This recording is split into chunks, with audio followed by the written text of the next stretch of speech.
Can you comment on that a little bit, on just this new paradigm we have of no-fault divorce and joint custody, and how that might impact a victim such as you described in your presentation?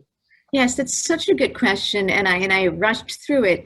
But if there's a divorce where the couples aren't actually fighting, the couple's not fighting, men are quite glad not to have joint custody, because having a lot of custody responsibility means you probably won't remarry comfortably.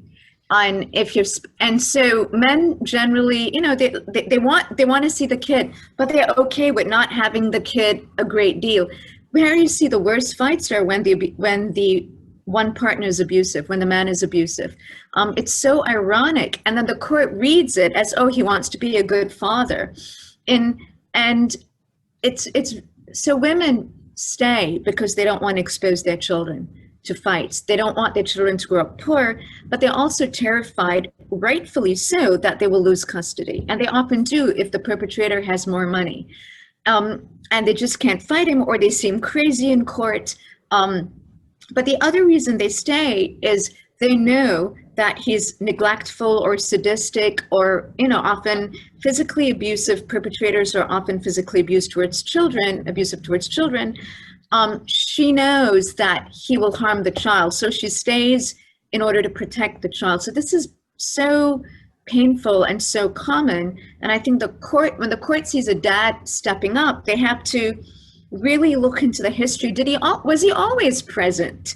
Or is he just stepping up now because he knows she'll back down? And I think that's a really important point. Thank you for bringing it up. Yeah, I mean, I really see the struggle a lot of times for my clients who are women who don't have economic power, who have sacrificed tremendously in a marriage, let alone domestic violence, but they've really given up a lot in order to do what's expected of them. And there's so much judgment heaped on working women. And we all know during the pandemic, it's mostly women who lost their jobs and stayed home with their children.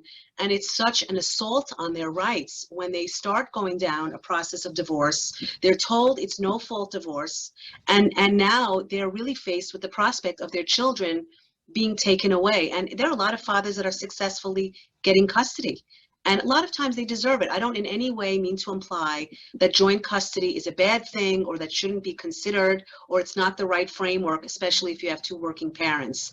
I'm really, really focused on the rights of victims and women who, mostly women, there are men too. I want everyone to know that we have same-sex couples, 2 men, 2 women, and there's very much an abuse dynamic in those cases as well. But we are mostly talking about women that are, like you said, because of micro regulation and control of them, they have given up so much during the course of a marriage, and the divorce process doesn't necessarily help empower them, at least not in the beginning.